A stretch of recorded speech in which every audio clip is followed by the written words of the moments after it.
everyone, and welcome to another episode of 1923 Main Street.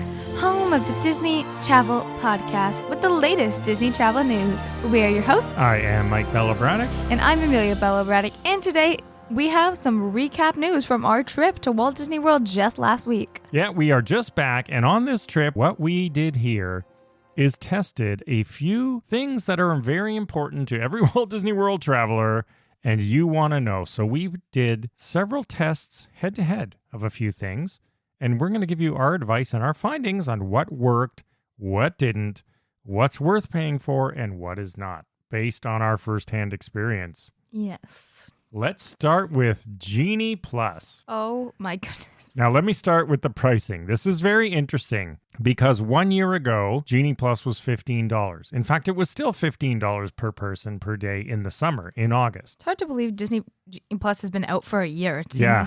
like I want Fast Passes back. So there's a couple of things to note here. First of all, it's now $29 a day. At least it's been for the last couple of weeks. And that did impact our decisions, but the testing was very interesting because the parks now, compared to a year ago, are much more crowded. So they're basically at what we were used to as full March crowds, because I've been going every March for literally 50 years, and Amelia's been going every March for, well, how old are you? How many years? Let's say 14 years, 13 years.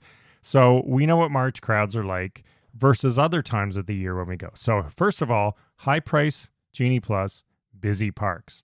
And the park passes for these parks, especially Magic Kingdom specifically, are selling out, which means that these parks are at full capacity.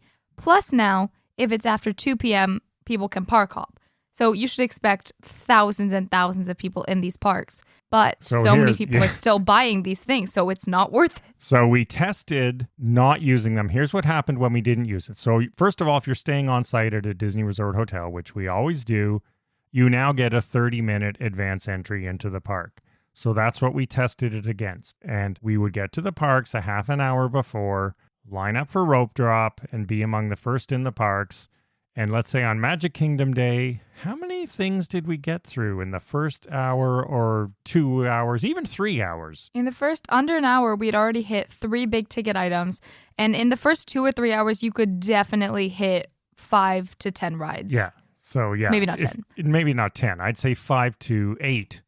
If you count especially small words like Dumbo and Small World, because no one's rope dropping those. Yeah, which you leave towards the end. So in your first 2-3 hours, you can definitely do, on average, 6. Let's say 6, being super conservative. 6, and we're talking top quality rides here. Yeah, like we hit Space, Big Thunder, Buzz Lightyear, all of that stuff. Mine Train was also low if you went right, like all of these kinds of rides. Now, so that was very good. I would definitely say do that. And I will say this has been, it doesn't matter what Disney does. Literally for 50 years, this very easy strategy, get to the park for rope drop, and you will get more done in the first 2 hours than most people will get done all day. I've been saying it forever, and it still works to this very day. Now, even if you're staying off-site, Disney only opens Fantasyland and Tomorrowland in Magic Kingdom, let's say, for hotel guests. So even if you're staying off-site, you can still rope drop Frontierland, for example. So Big Thunder, that's true. You can rope drop that at 9. So it's not just for hotel guests, because you can still rope drop it. There is a different rope for hotel guests, but if you run fast enough, you can get ahead. But in that first half hour, you can get minimum 2 rides. Yes. Oh, for sure. Rides. Probably so you more. will be a jump. So if you're on site, use it. And now, when we used Genie Plus instead, here is the problem. Got up early, the whole rigmarole, paid for Genie Plus. And here's the problem with Genie Plus when the parks are super busy. You go in, let's use the Hollywood Studios day. Yeah. I was there at the split second, as soon as it turned 7 o'clock, I refreshed and made a selection. Slinky Dog was our choice. 2:45 p.m. That's what I got. So already 2:45 p.m. And the problem it's 7 a.m. right now. It's 7 a.m. And the problem is the park opened at 8 that day, so 7:30, 8. The problem is you cannot book another Genie Plus Lightning Lane until the park has been open for 2 hours. Which means everyone else's first choice. they've already got. So we didn't, we were comparing. We did not slam the rope drop park this day. We wanted to see which strategy's better. So, and if you want to do both, great. I was going to say that's the way that you would have to do it, is to cross-reference the strategies. But this way, it's a waste of money is what we're going to say. It's a waste of money. And also, you're in the parks all day long.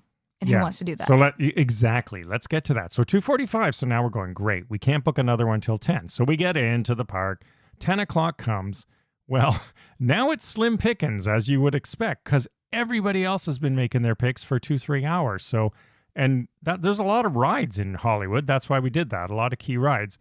So I think we paid our $30 each, and then we only got on 4 rides? Yeah, 3 of them were with it, though. Another ride we did was not even with. Yeah, we did a single rider on Smugglers just because you're sort of stuck, because by that time it's too late. All the rides were 90 to 120 minute waits, and it's just a complete waste of money. And as Amelia noted, now I got to stay there till 2:45 just to do that the thing I booked at 7 in the morning. Yeah, but the problem is because, yes, it is limited, but if there's 100,000 people in the park, thousands of people also have Genie Plus and are also going. There's not that many rides. So everyone's taking the good spots. So now you're all scattered across the whole day. You have one at 2, one at 7 if you can get it. It's just a mess. It's not coherent at all. Yeah. And you cannot really do that much. So the moral of the story is, and here's how we say it plays out. So if you go in the summer or any off-season time, Genie Plus costs less and the parks are less busy, so it's more worth it, right? You actually get more out of it. You can use it in more of a flow kind of way. Book one, go on the next. Go on the next. We got a lot done that way. Yeah, we've done that before, and it works. So now we tested it in full high season. Doesn't work. So our recommendation is do not pay for Genie Plus right now or any high season. Do the old tried and true. Get there for rope drop. If you're on site, definitely take advantage of that extra half hour. Yeah. It makes a huge difference. And on that note, if you don't want to go in the morning, extra magic hours at night if you're staying on site. Well, we're going to get to that coming up. In fact, let's go right into that now. See, I'm excellent at segues. Our next item to test is free late extra magic hours versus the paid Disney after hours ticketed events. So both are going on in our week. Disney after hour paid ticketed events, especially if it sells out, guess what? They're busy. The ride lines are 30 minutes and things, and at least, and it's crowded. Yeah, well, Disney advertises low lines. If you sell it to enough people, not so low anymore. So we had another night there in Magic Kingdom where it was open till 1 a.m., the park, 10 till 1.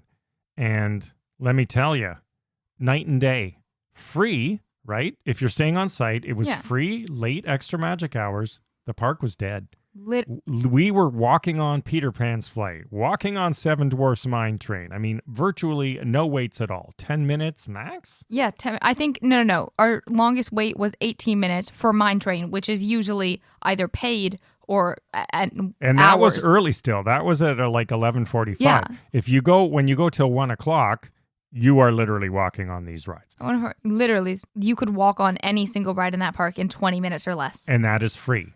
If you want to pay $150, not worth it. So again, check your schedules for when you're going. If there are late extra magic hours in the park you want, do not pay for Disney after hours. You get nothing except a free ice cream or popcorn. It's super crowded. There's no theming like villains or any of that. It's just, in our recommendation, a waste of money because you're going to get frustrated and there's more lines. The free one, easy winner here. So buy yourself a popcorn and walk on the rides. Exactly. That's my motto. Which have also gone up immeasurably. Holy cow. $5.50, I think, for popcorn now. Is that what it was? Yeah. Yeah, it was about that. And $6 something for Mickey sandwich? Yeah. I don't know. It was $6.25 for a Mickey sandwich. But this one day, I rope drop and I did extra magic hours. And this was the same day that I actually did 4 parks one day this trip. But you go to Magic Kingdom. The park opened at 9. We were gone by 10 and we'd gotten on 3 to 5 rides. Whatever. By the end of the day, I had gotten on 10 plus rides paying for nothing.